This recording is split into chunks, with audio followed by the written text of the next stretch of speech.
नमस्कार फ्रेंड्स, जय जगन्नाथ।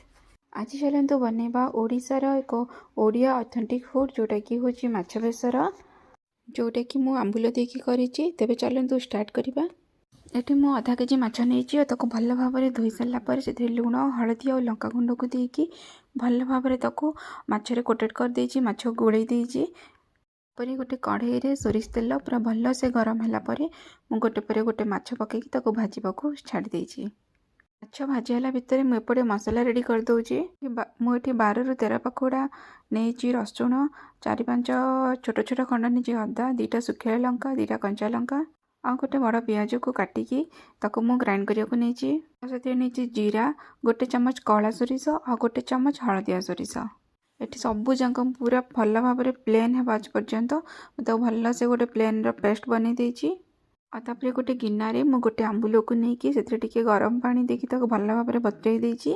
आपन चाहिए गोटे जगह 2टा आंबुल नहीं जापर मिठी गोटे बड़ टमाटो को काटिकी तार गोटे भल भाव प्लेन करके तार पेस्ट बन आउे 2टा मीडियम साइज आलू को मु लंबा लंबा करी ताको काटिकी रखीदे।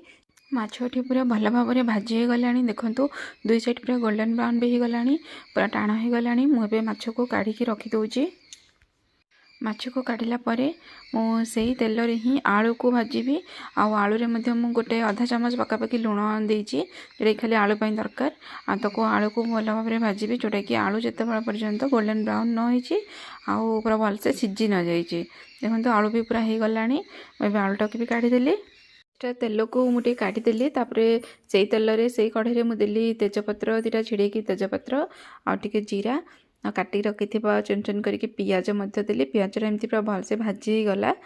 तापर मु देली हल्दी पाउडर तापर रेड चिली पाउडर धनिया गुंड आउ जीरा गुंड। आपन चाहिए लंका गुंड टाक स्किप करें कारण मु आगुरी लंका 4टा बाटी देइछि। निजर राग स्वाद अनुसार लंका को कम बेसी करें।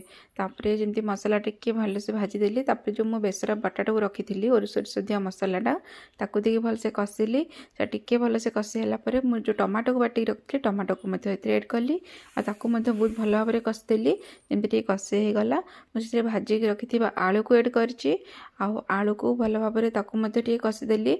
जमी कषाटा टे भल हो गला से जो मसला बाटी टमाटो बाटी से जो पानीटा थिला ताको पानीटा को एड कली आउ से बतरी रखी आंबुलटा को देदेली। भल से झोलटा फुटी आसला मु भाजिक रखी माछ सब एड कर देछि। माछ को ये पाखापाखि 5 ରୁ 7 मिनिट फुटवा को छाड़ देछि। भल से फुटी गला मुझे लास्ट को गरम मसला आउ कुछ